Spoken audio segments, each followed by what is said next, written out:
Nirodhamanutpadamanuच्छedamashashvatam anekathamananarthamanagamanirgamam yah pratitya samutpadam prapanchopashamam shivam deshayamasa sambuddhastam vande vatatam varam jnanenakashakalpena dharmanyo gaganopaman deshayamasa sambuddhastam vande Vipadambaram.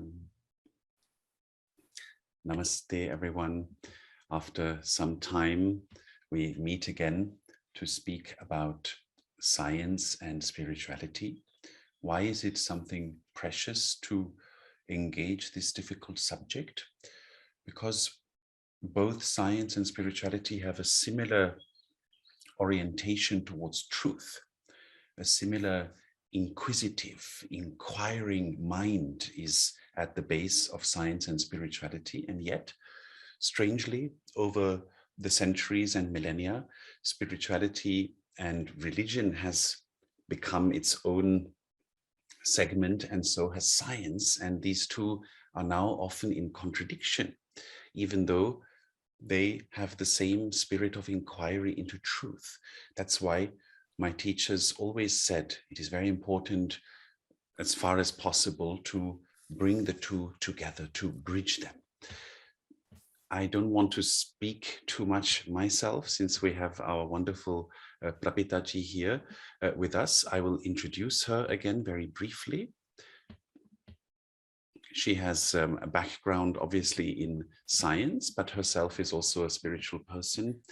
In her current role, prior to her current role, she was a clinical researcher following a 13-year career in software engineering, starting with a PhD in the field of biomedical applications. She continued as a postdoc in biomaterials science, and continued in the field of psychiatry and then also neurology.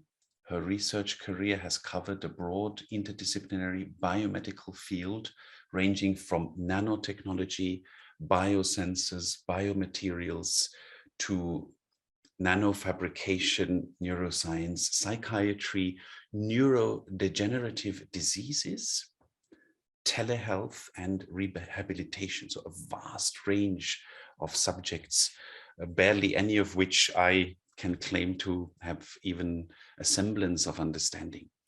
So today we're going to speak about chakras.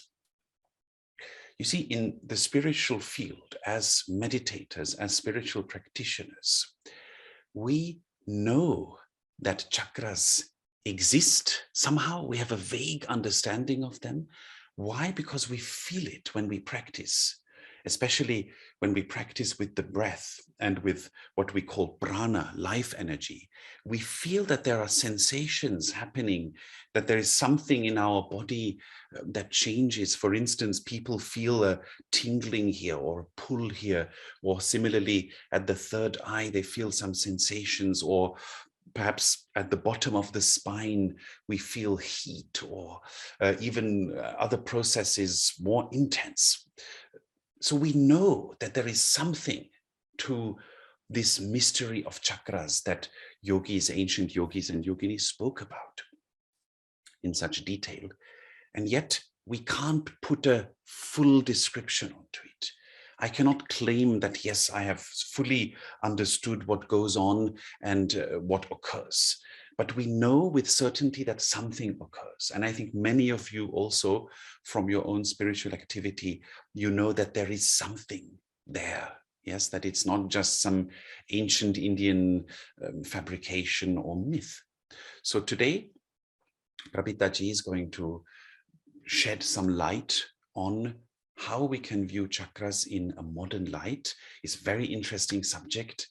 And then after the presentation, you are free to ask questions. I would even suggest you can ask questions even during.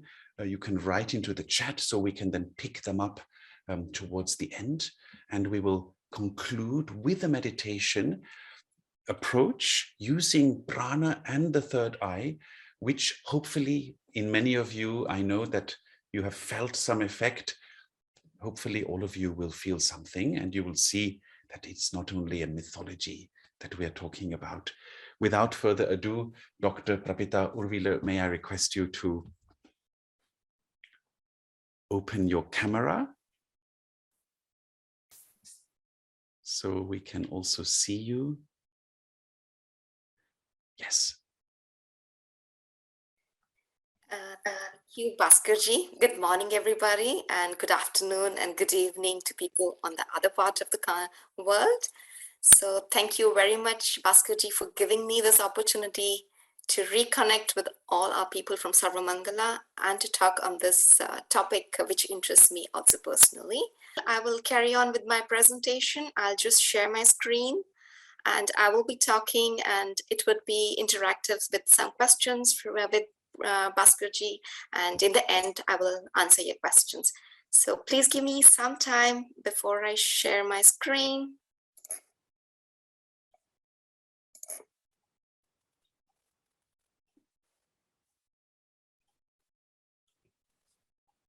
And for everyone who is participating, I've already had a glimpse of this presentation, and I can tell you, I haven't found anything of this level of quality, what she's about to present. So it's highly interesting. I'm deeply grateful to you, really. Also for me personally, it's very interesting.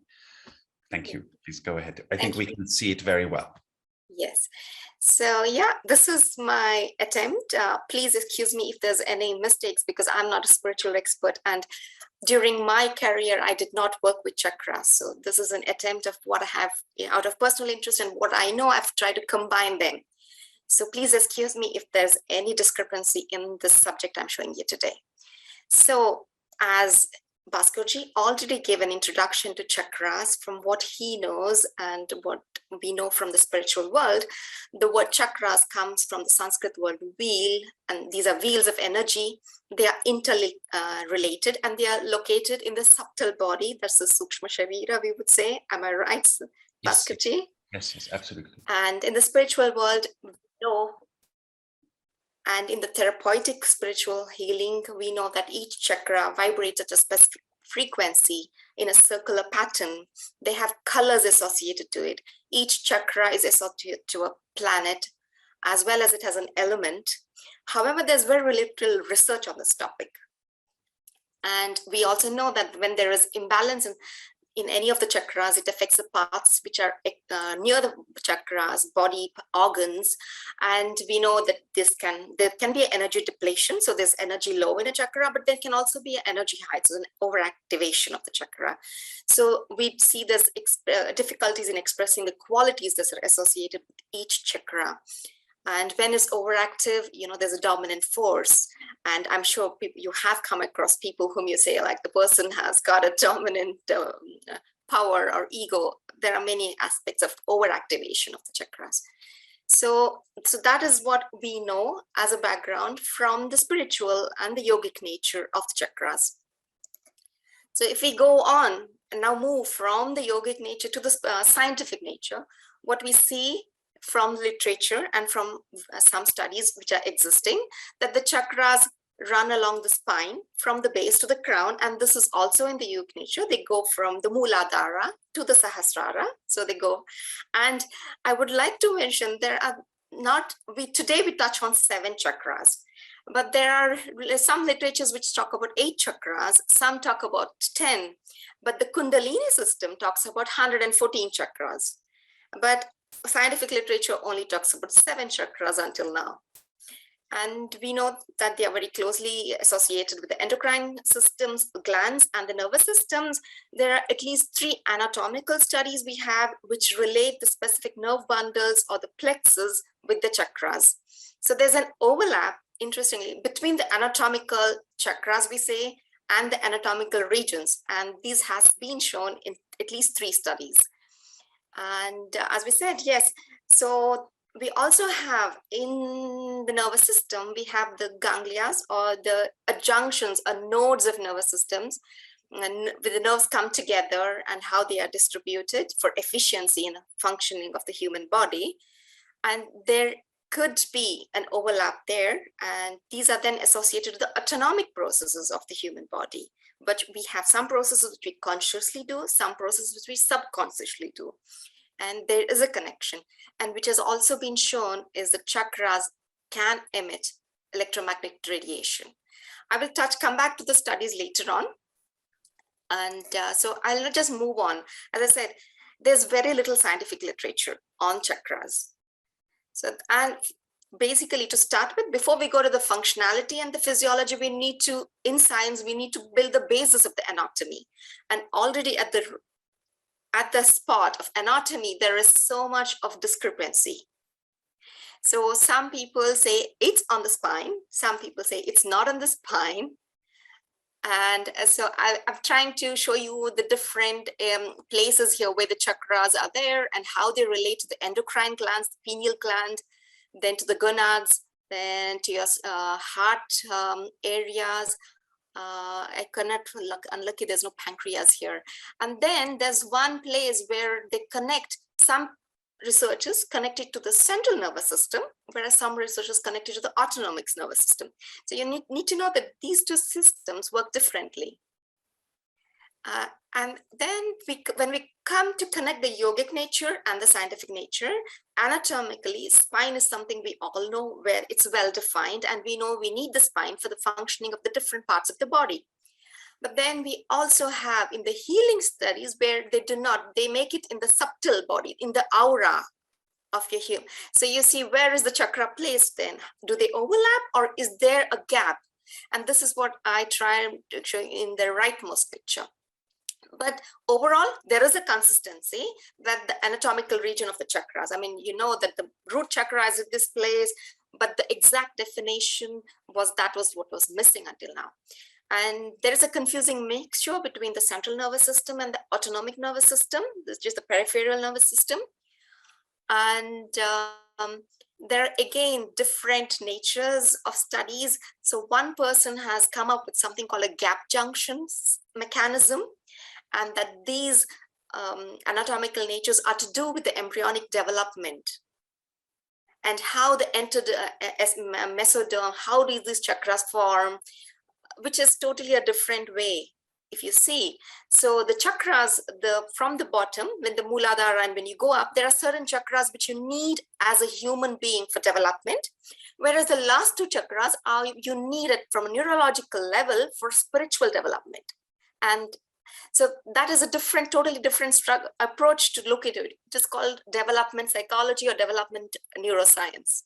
So there's only one paper talking about it, and it's a very interesting paper where they talk about gap junctions. Gap junctions are basically when one nerve cell transmits or this is how cells communicate with each other through junctions. So how do you transmit neurotransmitters from one to the other? Which could be also the truth, because if you have your chakra, you're meditating on it, you start vibrating, and how is the healing possible? Something has to flow. So how is the flow going to happen? So there has to be a flow mechanism. So that's another way to look at it, but there is no more studies. It was just one study, so I did not want to carry much on it.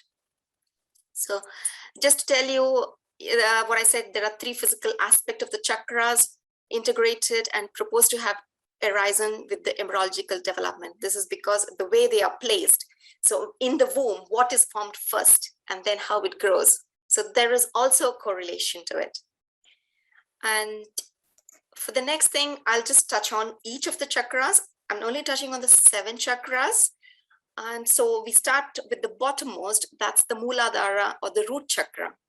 So I'm not sure if people know the exact structure of our spine. So there is a tailbone in the spine, which then turns inside after the sacral. And your Mooladhara is basically there in this tailbone. It is the very, very end of your spine. And this is actually where, I don't think we show it. So here you see it here in the picture as Mooladhara. And it's correlated to the pelvic plexus, the neurology side, and it governs the elimination organs, and it is associated with your sense of safety, security, survival, and a feeling of home within your own skin. So it's all about yourself. And when this is underactive, then you get into depression, insecurity, fear. And when it's overactive, you become a fearless person. You are a risk taker then.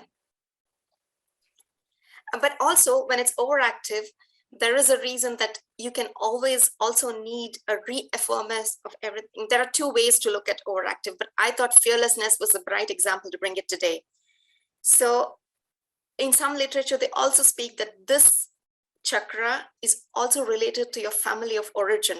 If in my last session, I spoke about, that there's a part of the human brain which tells you about your previous lives, and there's also a literature. So this is basically Mooladhara. So this is Moola means origin. So this is from where everything begins. And so it is associated also with the parasympathetic nervous system. It is at the terminal end of the spine. So I move on to the next one. So that is a Swadhisthana. And this is the sacral chakra. So we have, the spine has the lumbar, and this is below the lumbar. So the lumbar is at your hip level. The sacral is below, and it's connected to the adrenal glands, the kidneys, the hypogastric plexus, and it's associated with the emotions, creativity, and your senses, and it's connected to the element water.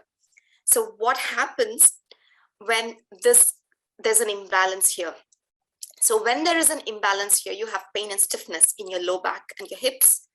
You easily feel overwhelmed. And they say that this is also associated to the Venus and to the Pranamaya Kosha. The sacral chakra, the Swadhisthana, is one chakra which you need to build your relationships, your connection to intimacy also. There is also literature which refers to that it's connected to the reproductive endocrine glands, as well as the sympathetic nervous system, which comes from the mesenteric ganglia. So this is again from the development embryology. So I think what's important to remember here is that this is associated with your emotions, creativity, and your senses. So out of touch with emotions, and you can be a closed person if there's a blockage in this chakra. And then when we go higher up, the next one is the solar plexus chakra, which is called the Manipura. And as you see here, I have mentioned that each of these chakras, you also see in the images, they have the petals around it. So I would ask Bhaskarji to come in here quickly and say what do lotus petals have to do with chakras, because this must be from the yogic side.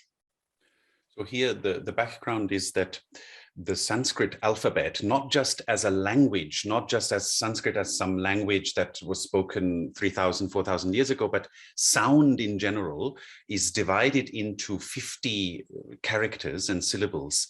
And we say in the yogic tradition that these syllables are related also to the chakras and to our spinal channel. And the lotus petals represent the location of various syllables. So for instance, as you will see later, the throat chakra has 16 petals. This is because there are 16 vowels, and the vowels are said to be in the area of the throat chakra, whereas the consonants are lower in the lower chakras. And it does make sense because consonants are something more harsh. They're something more solid. They require more contact in the mouth, whereas vowels are E, they are more vast, more open, so they belong to a higher chakra. So these petals are the location of the sounds of the alphabet, means of all alphabets, but in this case we use the Sanskrit alphabet to localize. Thank you, Bhaskarji. Yes, while doing my work, I did read that each chakra has its own mantra. I have not mentioned it here, but probably there's another session where Bhaskarji will talk about it. So we move on to the solar plexus. So this is called the sun center, and it's in fact also referred to as a second brain. So this chakra is about your relationship with yourselves, and it is located in the lumbar region. So if you ever had a spine problem, you would know what is L4. So L is for the lumbar region. So in the spine, now we divide the spines by T for the thoracic cavity, L for the lumbar, S for the sacral, and then for the cervix with C. So that's the neck part. So this is in the lumbar region of the spine, and it is called the solar plexus. If I'm not It is called Manipura, and it's associated with the endocrine gland, pancreas, the vagus nerve also. I mean, this is probably, there are only 3 chakras which are associated with the vagus nerve. This is what I found. And it's connected with the element fire. And it's a lot to do with confidence and self-esteem. So a problem in this chakra, an imbalance can lead to digestive issues, low self-esteem, overinflated ego, and an inability to follow your goals. And literature shows that this is to do with the Manomaya kosha. I can't say much about the koshas because I'm not an expert over there. So we move on to the next one, which is the heart chakra, and it's called Anahata with 12 lotus petals. It's physically located in the chest. It's associated with the heart and the legs, the cardiac plexus, the vagus nerve, and the endocrine gland thymus. It's connected to the element air. And it's all about the different types of loves, the compassion we have, the friendships, and self-love. So if you have a block, you have pain in the upper back or in the chest, or you have tight shoulders, inability, you are unable to love people, or to have, you lack self-compassion. And the next chakra we move on, upper is a throat chakra, which is the Vishuddha. And the Vishuddha, as Bhaskar said, has 16 lotus petals, which are the 16 vowels. And they're located, this chakra is located in the throat. It's associated with the thyroid gland and the parathyroid endocrine glands. It's connected to the element ether, which is space. And it's associated with communication, expression, knowing your voice, and knowing when to stay quiet and when to speak. So this is related to your ability to speak from your heart and mind with clarity and to listen with compassion. So it's also associated to the planet Mars, and then imbalance in your throat chakra leads to sore throat, laryngitis, jaw pain, habit of grinding your teeth, this pain or stiffness in your neck, and habit of talking all the time. I think we need to think about that. I will look it up. And inability to speak up. So basically it's the inhibition what you have and when to speak and what to speak, and when you have to stand up for yourself. So this is a very interesting chakra. Probably, according to me, all singers would definitely have a very balanced throat chakra, because that's the pleasantness you see in their voice. So moving up, we have the very interesting chakra for the spiritual and yogic journey. That's the third eye chakra, which is the Agnya chakra, which is made up of 28 lotus petals. And this is physically located at the center of your forehead. And it's in between your eyebrows, but then you have to place it with geometrically. So you place 2 arrows, and it's with the intersection of these 2 arrows where it is done. And it connects your prefrontal neocortex to your limbic system, because that's where your pineal gland is.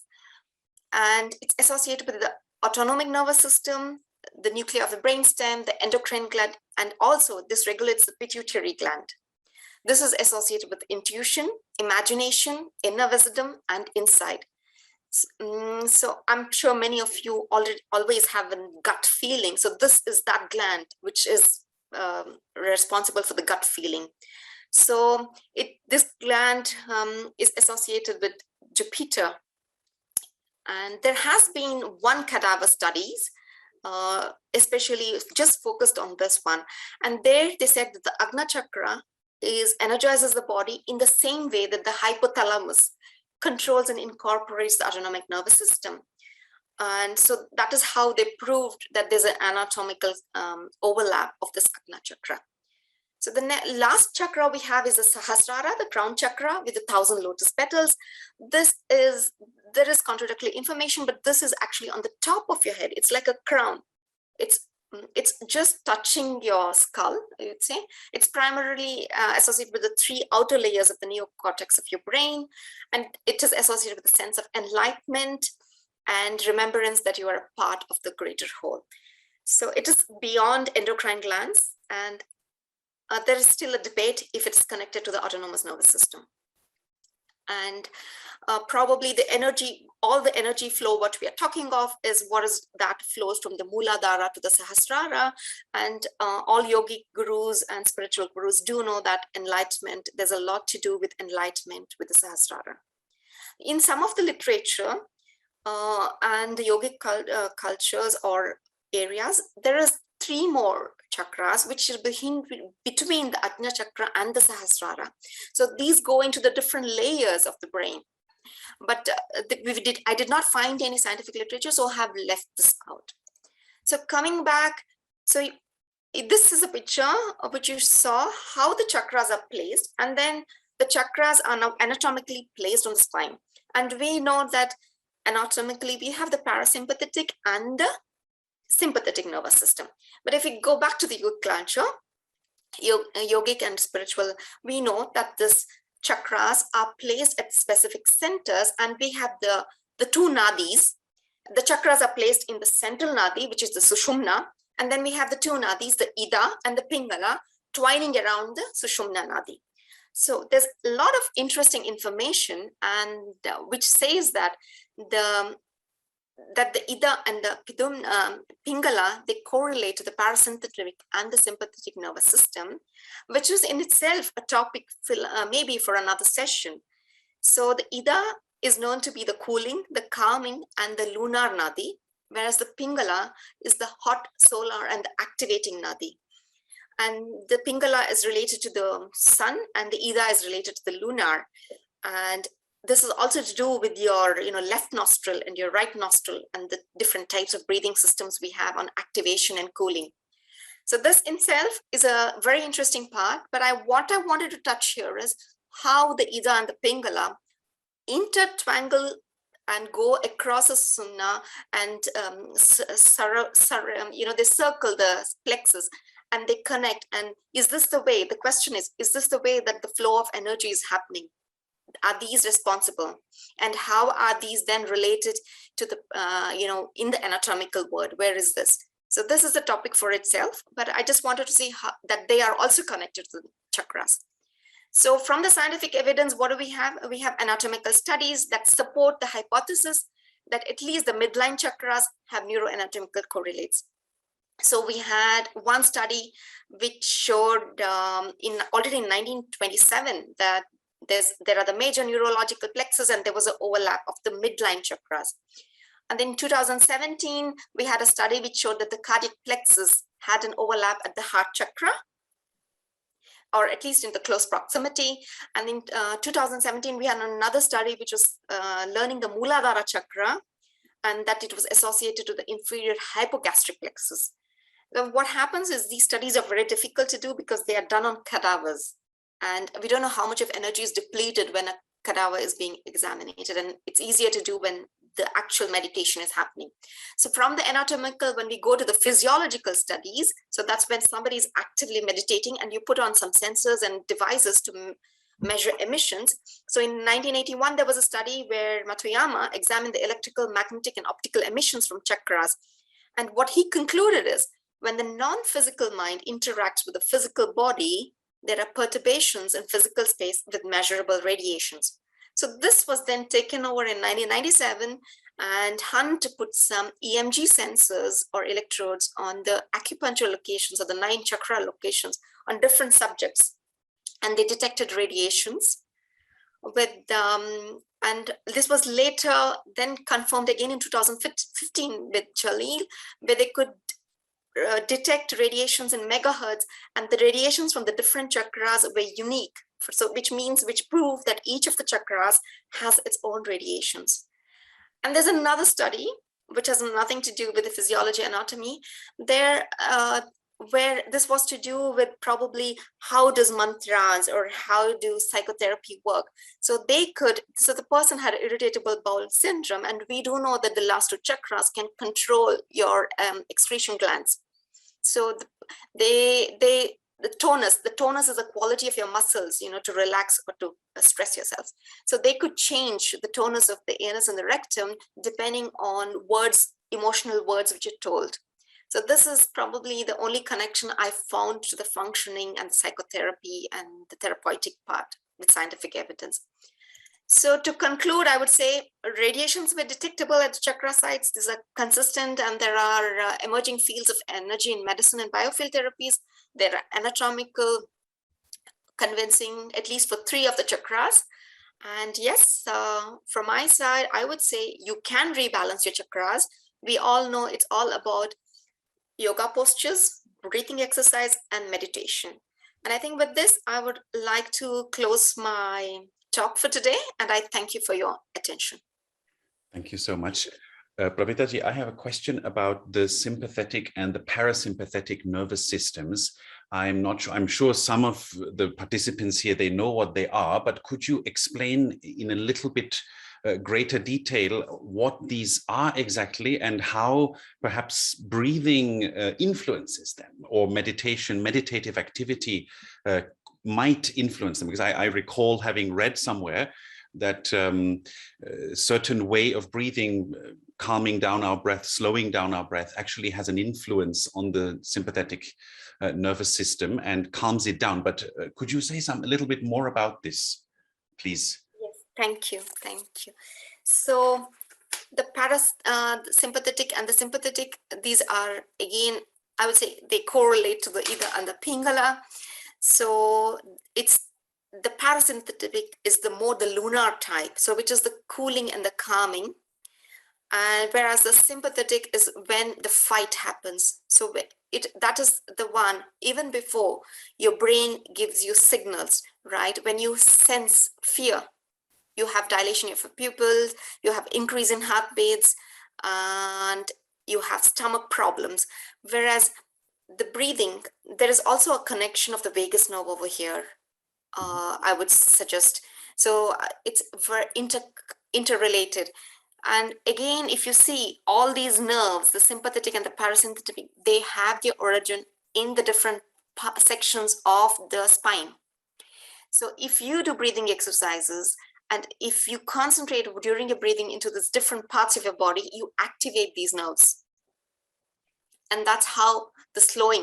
So when you breathe, inhale and exhale, and when you have a certain frequency of these breathings, you can control your heartbeat. So the moment you control your heart rate, we all know that it has, as well as the air that moves it through a certain frequency, it has a complete structure to constrict the pupils. So that's, you don't know, the dilate is the opposite, while constrict is when there is no fear and when there's calmness.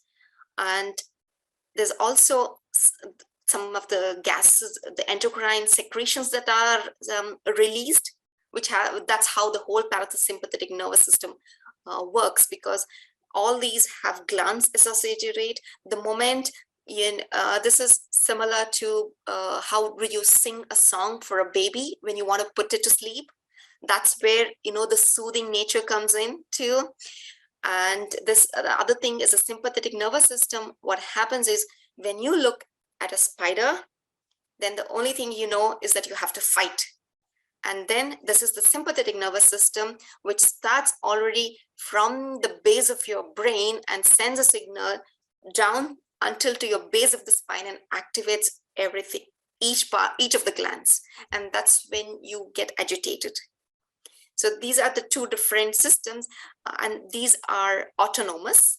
So you can run this without having your conscious decisions. So the body does it automatically. It subconsciously does it. And here the next question would be, which you already touched upon, would be, so you see, in the yogic tradition, we would say concentrate on a particular point. Let us say most of the yogic traditions, they choose the fire chakra, which is below the navel in the spine. And in fact, this is the retreat we're going to be doing next month in just a few days in the UK. So the Buddhist, Taoist masters of China and also in India, we see them all suggesting that's the best place to concentrate. But the question is not about which is the best place. The question is, as a scientist, you just said concentrating on a particular area in the spine activates the nerves. Could you explain more about this? Because that's fascinating. That would confirm what all the practitioners in history have been saying. Could you say more about this? Does actual conscious concentration on a spot activate something? Yes. And these are the upcoming studies what we are looking of, and this is basically proven by this radiation what was measurable. So that the conscious act actually has an effect on the nervous system. Exactly. So basically what happens is when you activate that area, there's vibrations happening, and that is what the nerves then just transmit as a synapse, and then it goes on and on through with the nervous system, and these are the nervous systems which directly then connect to the base of your brain. Very interesting. Very interesting. So that means it's the signals are not only coming from the brain, but we can consciously. Oh, okay. Yes. Very interesting. Yes. Excellent.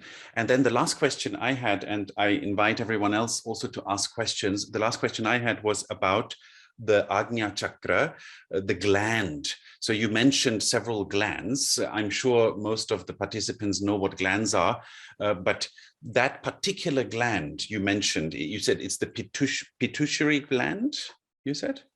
Yeah, the pituitary gland. Pituitary gland. And the pineal gland and the pituitary gland. Right. And you said that they are related to intuition. Could you say a little bit more about that? Yes, the pineal gland is very interesting. There's not much literature or not much research done into the pineal gland, because this is a very, very small, tiny little pea it's probably in the innermost region of the human brain. And we do know that there are some MRI studies which show that when people meditate and people are enlightened, I wouldn't say in a lab when they meditate, and when we know that they have reached the high level of meditation, we see some changes in the color. So it's activated. So in a medical imaging system, you see different colors, right? So depending on whether the portion of that brain is activated or not activated. So that is what is said about the pineal gland, that this is activated or non-activated. And then the amygdala basically is the one which you have all your memories and tells you how to act. The pituitary on the there's also actually the Ajna chakra also is probably also connected to the hypothalamus, because that's what they mentioned in the studies. There's one study I said, the cadaver study. So in the cadaver study, they talk about the pituitary. So the pituitary gland is also to do with your imagination and your wisdom. And we do know how pituitary glands help us in growing from childhood to adulthood, right? And the thing is, there are some literature which talks about the triangle from the thoracic, pituitary, and to the pineal gland. And someone asks, there was some research showing the pineal gland having photoreceptors similar to an eye.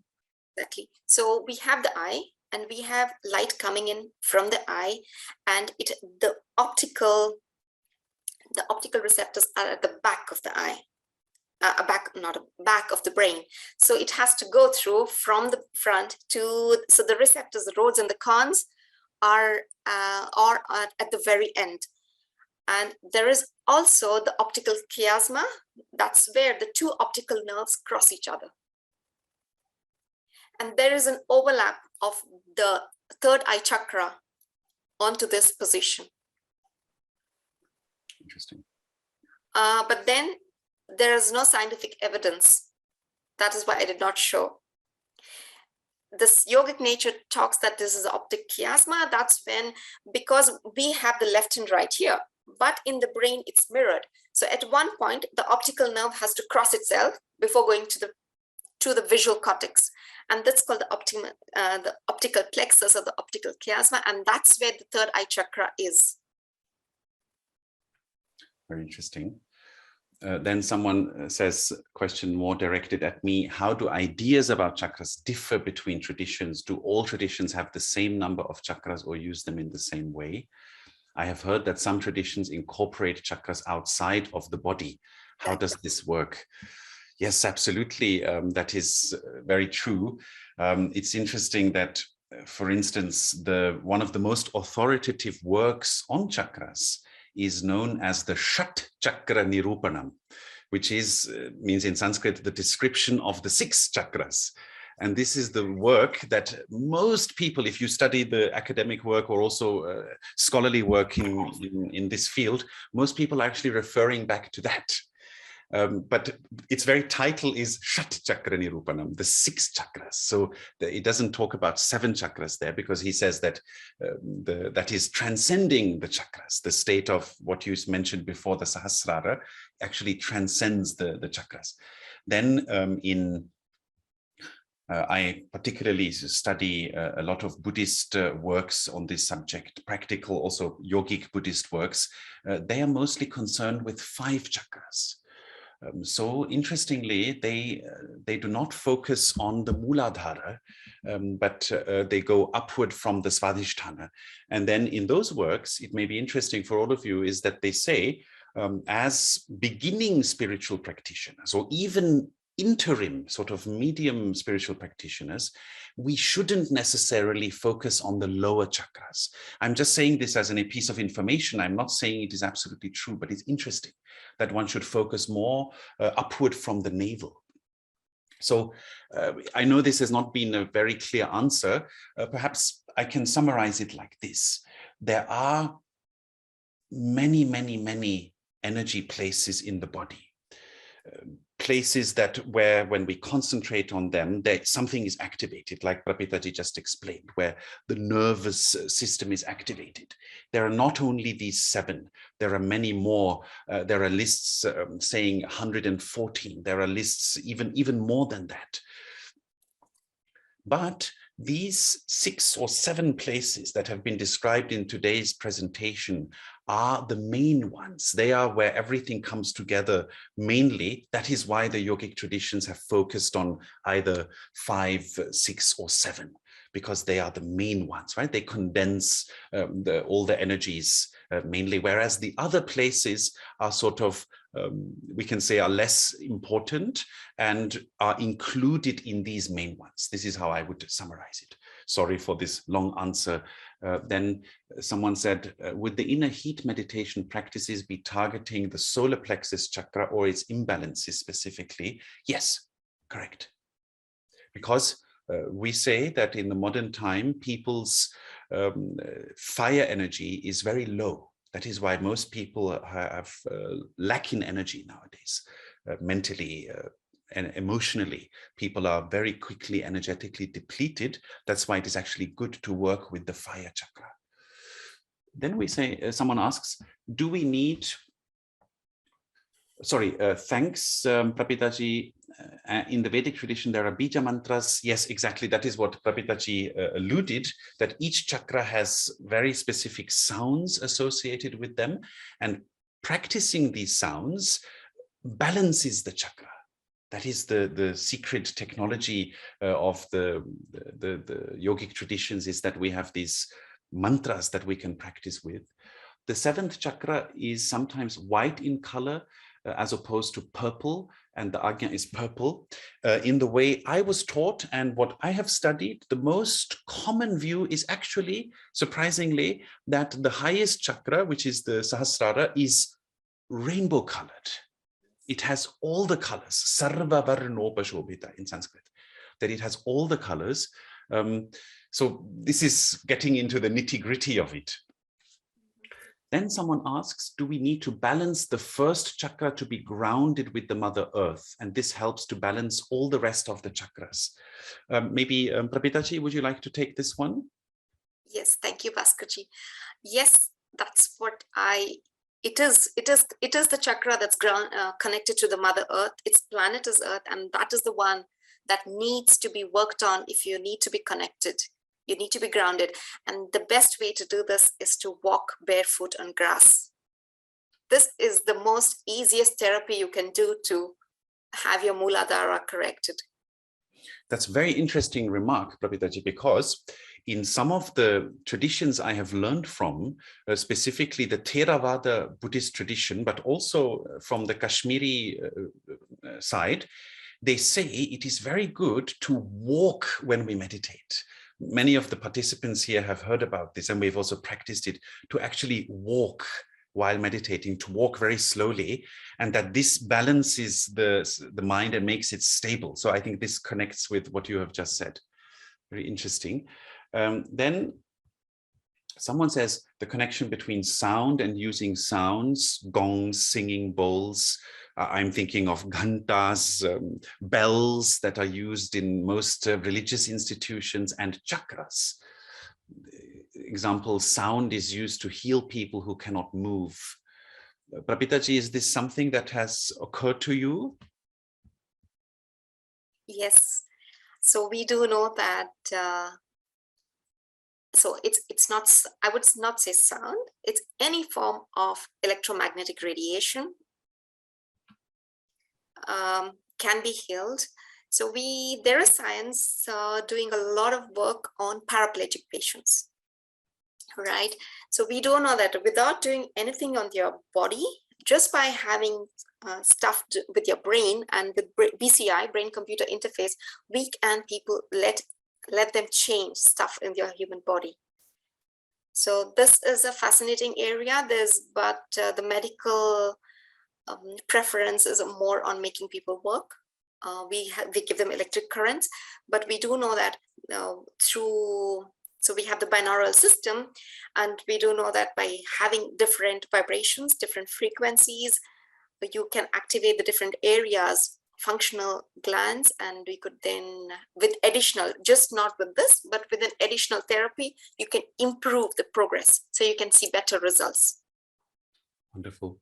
So we'll just take 2 more questions and then we go to a short monthly meditation. Someone says, when I meditate, I often experience tingling on top of my head. Could you please explain what is happening there? Perhaps I can take this one. So as we become deeper meditators, we say, this is now the internal view, right? And today we have heard the scientific view, but we say the internal view is that these energy channels become purified. Purified means, in other words, the blockages that are there energetically become released. And then the energy flows in our system, in our channels. This is the language that we use. And the uppermost point, the fontanelle, is linked with wisdom, as Prapitaji also described in her presentation. So as we subjectively, mentally, as we go deeper into ourselves and become more closely acquainted with ourselves, with our consciousness, the nature of consciousness, there is a correlation happening energetically where the energy begins to flow in such a way that we feel the presence here. So there's a correlation of the innermost, which is the mental side, and the energetic side. This is, in brief, the explanation.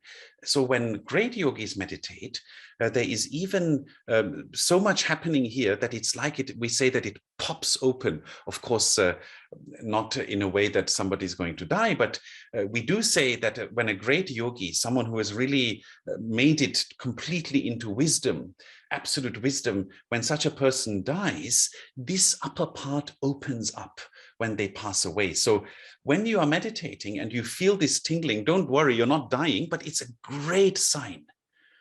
It is a great sign. In all the texts that I've studied, all the different traditions I've studied, they say exactly that is the sign. When you feel that, it's really great. Even in the Bhagavad Gita, Krishna says that towards the end, one should accumulate, one should bring the prana together here and then direct it outwards. So in all the traditions, Taoist, in China, Buddhist, Jain traditions, Hindu traditions, all the traditions that meditate. Even you will be interested to know some Christian traditions, because people always think Christians don't meditate. There is a truth to it. This is a mean statement, I'm joking, but there is even some deeper in the Orthodox Greek Christian tradition. They have actually some yogic techniques, what we would call yogic techniques, and there they're also talking about this. Also Jewish Kabbalah. Kabbalah is the mystical system of the Jewish tradition. They also have this. So in all of the traditions, this is present. Then the last question, what is the role of chakras on the path of liberation? Moksha, nirvana, or jivan mukti. As I mentioned, these energy centers are correlated with our mental states. So we have to purify them through mantras or through concentration, through breathing, slow breathing, through just going with the breath. As we do the rising, falling of the breath, this automatically purifies these energy centers, and they are useful in seeing imbalances. As Babitaji described in the presentation, we can see when there's some emotional imbalance, we can see it is linked to the heart perhaps, or to the sacral, the Svadhisthana, the sexual chakra. We can see there's some imbalance, and then we can work with the chakra and with our mental states. So as we will be doing in the retreat, we will be working with the inner fire, and I hope everyone will see how it removes our anxiety, it increases our willpower. It's like magic. I always say it's something incredible. So we are using the chakras and we are working with the mental states. And in this way, we move towards liberation. So thank you very much. Someone asks, can meditation help with pain? Absolutely. It really helps with accepting pain and also becoming increasingly free from pain. Thank you so much, Prabhitaji, for you. And I think we will invite you again and again and again. Thank you so much.